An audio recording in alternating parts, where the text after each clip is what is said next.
My name is David Kim, and I'm writing this at 3 in the morning in the break room of Chicago General Hospital, still wearing scrubs stained with blood from a trauma case that should have made me feel proud of saving a life, but instead left me wondering how much longer I can continue living someone else's dream.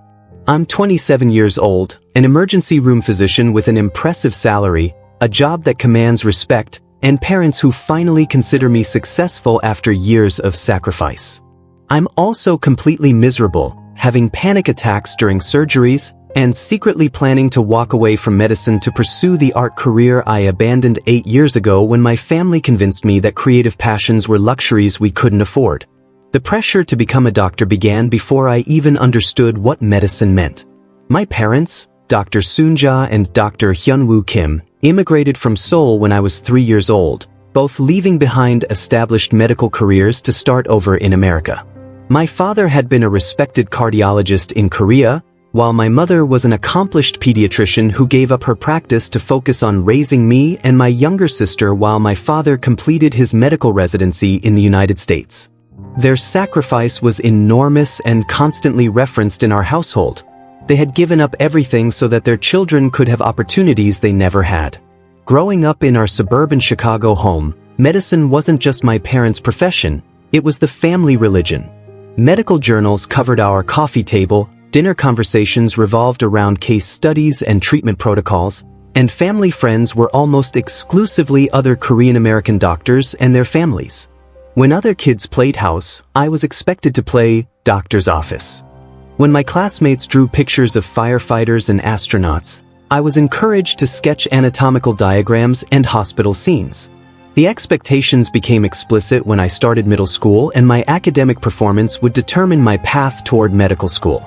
My parents enrolled me in advanced math and science courses, hired tutors for subjects where I wasn't excelling, and made it clear that anything less than perfect grades would jeopardize my future in medicine. In Korea, we have a saying, my father would tell me during homework sessions. If you study medicine, you honor 3 generations. Your grandparents who sacrificed for us who sacrificed for you, and your children who will benefit from your success. But even as I excelled academically, I found myself drawn to completely different interests. I loved art class, spent hours sketching and painting, and discovered that I had a natural talent for visual creativity that felt effortless in ways that science never did. When I won a regional art contest in 8th grade, my parents attended the ceremony but immediately redirected the conversation toward how artistic skills might help me become a better surgeon. Steady hands are important for operations, my mother said, examining my award-winning landscape painting as if it were practice for holding a scalpel. High school intensified the medical track to an almost suffocating degree. My course schedule was entirely focused on pre-med requirements, advanced placement biology, chemistry, physics, and calculus. I participated in volunteer programs at local hospitals, shadowed physicians during school breaks, and spent summers working in medical research labs instead of exploring other interests or just being a teenager. When my guidance counselor suggested that I might consider art school given my obvious talent and passion, my parents scheduled a meeting to clarify my academic priorities and ensure there were no distractions from my medical preparation. The few times I attempted to express interest in pursuing art seriously, the family response was swift and emotionally devastating. Art is not a career, my father would say with the tone he reserved for discussing terminal diagnoses. Art is what people do when they have money and time, not what immigrants' children do when their parents have sacrificed everything for their education. You want to throw away medical school to draw pictures? That's not just your failure. That's disrespecting everything we've given up for you. The guilt was overwhelming because I could see the truth in their perspective. They had indeed sacrificed enormously for my opportunities. My mother had never been able to rebuild her medical career in America due to licensing barriers and language challenges. My father worked 16-hour days during his residency while supporting our family and sending money to his aging parents in Korea. They lived in a modest apartment for years, drove used cars, and rarely took vacations so they could save for my education. How could I tell them that their sacrifices felt like chains around my dreams? College at Northwestern was supposed to be liberating, but the pre-med track intensified the pressure to levels I hadn't imagined possible. Organic chemistry, advanced biology, and physics courses demanded every moment of my time and energy. I maintained a perfect GPA through a combination of natural intelligence, obsessive studying, and complete elimination of any activities that weren't directly related to medical school preparation. I took the MCAT 3 times to achieve a score that would guarantee admission to top medical programs, studying during every free moment and turning down social invitations that might interfere with my preparation. The irony was that I was actually good at the academic aspects of pre-med education. I understood complex biological processes, excelled at memorizing detailed anatomical information, and performed well in laboratory settings. But being good at something and feeling passionate about it are completely different experiences. Every success felt hollow because it represented another step away from the creative work that actually energized and inspired me. I would ace a biochemistry exam and feel nothing except relief that I hadn't disappointed my parents. Medical school at the University of Chicago was when the emotional cost of living someone else's dream became impossible to ignore. The workload was crushing, the competition was intense, and the constant pressure to excel was affecting my mental health in ways I tried to hide from everyone, including myself. I started having anxiety attacks during particularly difficult classes, would wake up in the middle of the night with racing heartbeat and sweating palms, and began experiencing what I later learned were symptoms of depression. The worst part was that I was still succeeding academically. I performed well in clinical rotations, received positive evaluations from attending physicians, and was on track to match into a competitive emergency medicine residency program. But success without passion felt like dying slowly, and I found myself fantasizing about alternative lives where I had pursued art, graphic design, or any career that allowed for creative expression rather than the rigid protocols of medical practice. During my 3rd year of medical school, I had a rotation in the emergency department that should have been exciting and inspiring. Emergency medicine was supposed to be dynamic, challenging, and varied enough to keep me engaged. Instead, I found myself feeling increasingly disconnected from patients, going through the motions of examinations and treatments without the emotional investment that good medicine requires. I was becoming the kind of doctor I had always feared, technically competent but emotionally absent.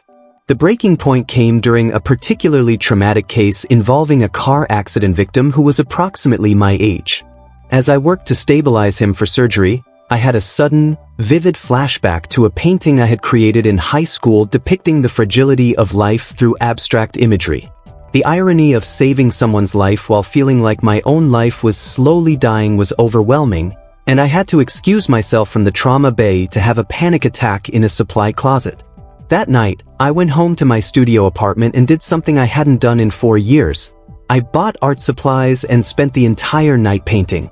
The experience was simultaneously liberating and heartbreaking because it reminded me of who I used to be before medical school consumed my identity.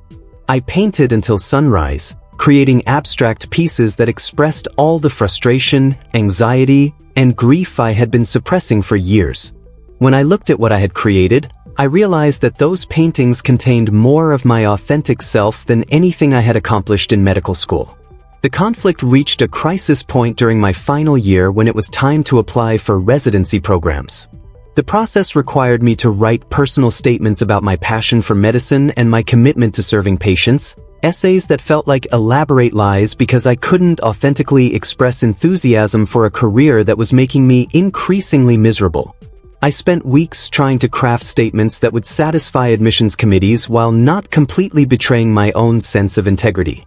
My parents were thrilled with my progress and had already begun telling extended family and friends about their son the doctor, bragging about my upcoming residency match, and discussing plans for my future medical practice. They had endured years of delayed gratification, watching their friends' children graduate and start careers while I remained in school, and my medical career represented the vindication of all their sacrifices. The thought of disappointing them felt like betraying everything they had worked for. The emotional toll became unbearable during residency interviews when I had to pretend enthusiasm for emergency medicine while internally screaming that I wanted to be anywhere else. I was accepted into a prestigious program at Chicago General, which should have been the culmination of years of hard work and the beginning of my successful medical career. Instead, the acceptance letter felt like a prison sentence, and I spent the day I received it crying in my apartment while painting furiously to process emotions I couldn't express to anyone. Residency was even worse than medical school because the responsibilities were real and immediate. I was making life and death decisions while battling constant anxiety about my competence and commitment to medicine. The long hours, emotional stress, and physical demands of emergency medicine were challenging enough for residents who felt passionate about their work. For someone who was fundamentally miserable with their career choice, the experience was torture that I masked through caffeine, determination, and the fear of disappointing everyone who believed in me. The panic attacks became more frequent and severe during my second year of residency. I would have episodes during patient care that required me to find excuses to leave examination rooms, step outside for fresh air, and compose myself before returning to continue treatments. The attacks were becoming dangerous because they were affecting my ability to focus during critical medical procedures, and I knew I needed help even though seeking mental health support felt like admitting failure. The turning point came when I nearly made a serious medication error during a particularly busy shift.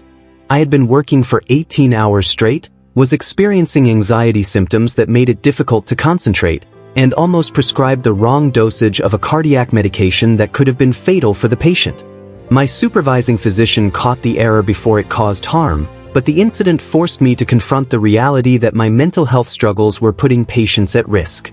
That night, I called the residency program's mental health support line and scheduled an appointment with Dr. Sarah Chen, a psychiatrist who specialized in working with medical professionals experiencing burnout and career-related anxiety. The first session was difficult because it required admitting that I had never wanted to be a doctor, that I was living my parents' dream rather than my own, and that the career everyone considered my greatest achievement was actually destroying my mental health. Medical training selects for people who can endure enormous pressure and sacrifice personal needs for professional achievement, Dr. Chen explained during one of our early sessions. But it doesn't distinguish between people who are enduring that pressure because they're passionate about medicine and people who are enduring it because they feel trapped by expectations. The result is that we have doctors who are technically competent but emotionally depleted, which ultimately serves no one well. Through therapy, I began to understand that my anxiety and depression weren't personal failings but predictable responses to living a life that contradicted my authentic interests and values. Dr. Chen helped me explore the guilt I felt about potentially disappointing my parents, the fear I had about wasting years of education and training, and the grief I was experiencing over the creative career I had abandoned. More importantly, she helped me understand that continuing in medicine while being fundamentally miserable wasn't honoring my parents' sacrifice. It was wasting the opportunities they had provided. The therapy process took months because changing course after years of medical training felt like an enormous and terrifying decision. I had to consider the financial implications of leaving medicine, the emotional impact on my family, and the practical challenges of starting over in a completely different field at age 26. But gradually, I began to develop a plan for transitioning out of medicine and pursuing the art career I had always wanted.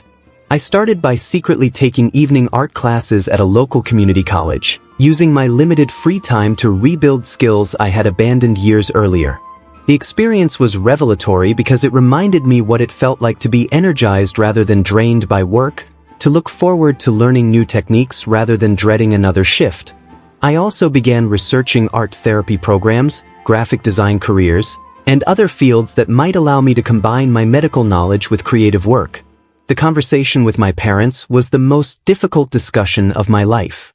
I waited until I had a concrete plan for transitioning to art therapy graduate school, had saved enough money to support myself during the career change, and had spoken extensively with Dr. Chen about strategies for managing their reaction. Even with all that preparation, telling them that I wanted to leave medicine felt like detonating a bomb in our family. "You want to throw away 8 years of education to become an art teacher?" my father asked, his voice containing a mixture of disbelief and devastation that cut through me like a physical blow. "Do you understand what we've sacrificed so you could become a doctor? Do you know how proud we've been of your success?" My mother cried silently, not from anger but from confusion about how her son could abandon the career that represented everything they had worked toward. The conversation continued for hours, with my parents alternating between pleading with me to reconsider and expressing their disappointment in ways that made me question my decision. But I had also prepared for this by writing them a letter that explained my perspective, my gratitude for their sacrifices, and my belief that using their opportunities to build a life that made me happy was actually the best way to honor their gifts to me.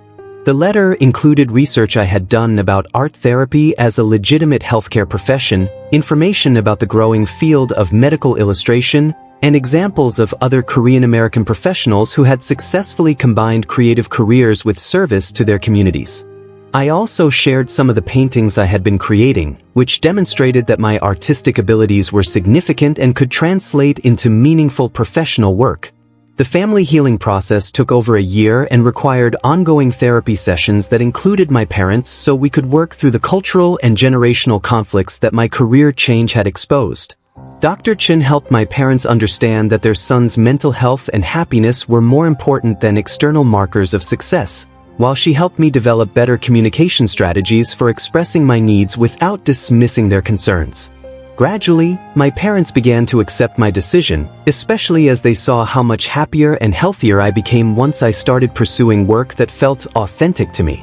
My father even admitted that he had occasionally wondered whether I was truly passionate about medicine but had been afraid to ask because he didn't want to interfere with my success. My mother started sharing my artwork with her friends and expressing pride in my artistic talents in ways she had never done when I was a child. I completed my residency because walking away mid-program would have created professional and financial complications, but I used that time to prepare for my transition to art therapy graduate school. I also began incorporating creative approaches into my medical work, using drawing and visual communication to help patients understand their conditions and treatment options. The combination of medical knowledge and artistic skills turned out to be valuable in ways I hadn't anticipated. The art therapy program at Northwestern felt like coming home to myself after years of living as someone else. The coursework combined psychology, creative techniques, and therapeutic approaches in ways that energized rather than exhausted me. I excelled in the program not just because I was naturally talented, but because I was finally studying something that aligned with my authentic interests and values. Today, I work as an art therapist specializing in helping healthcare workers process trauma and burnout. Many of my clients are doctors, nurses, and other medical professionals who are struggling with career-related stress, anxiety, and depression. The irony isn't lost on me that my experience of nearly being destroyed by medical training has positioned me to help other healthcare workers heal from similar experiences. I also maintain a small private practice as a medical illustrator, creating artwork for hospitals, medical textbooks, and patient education materials. The combination of my medical background and artistic skills has created a niche career that feels both financially sustainable and personally fulfilling. My income isn't as high as it would have been if I had continued practicing emergency medicine, but the work energizes rather than depletes me. My relationship with my parents has evolved into something more honest and mutually respectful. They've come to understand that success can be measured in happiness and personal fulfillment rather than just salary and social status. They attend my art shows, refer their friends to my medical illustration services, and have even started exploring their own creative interests that they had abandoned during their focus on establishing medical careers in America. The experience taught me that family expectations, while well-intentioned, can become toxic when they prevent you from developing your authentic identity and pursuing work that aligns with your natural talents and interests. The model minority myth that pressures Asian American students to pursue only certain prestigious careers is destructive to mental health and ultimately wastes human potential by forcing people into roles that don't match their abilities or passions. Key resources and solutions that made the difference. The Asian Mental Health Collective provides culturally competent therapy services for Asian Americans dealing with family pressure, career stress, and cultural identity conflicts. Professional counseling services specializing in career transitions help people navigate the practical and emotional challenges of changing career paths, especially when family expectations are involved. Support groups for medical professionals experiencing burnout provide peer support and shared strategies for managing the unique stresses of healthcare careers. Art therapy training programs offer legitimate pathways for combining healthcare knowledge with creative work, providing meaningful alternatives to traditional medical practice. Financial planning services help people understand the economic implications of career changes and develop strategies for managing student loan debt while transitioning to different fields. Family therapy services specializing in immigrant families help mediate conflicts between generational expectations and individual autonomy, providing structured approaches to difficult conversations. Professional organizations for Asian American healthcare workers offer networking opportunities and mentorship for people considering alternative career paths within or outside of medicine. Career counseling services help people identify their authentic interests and abilities, providing objective assessments that can counter family pressure to pursue specific professions.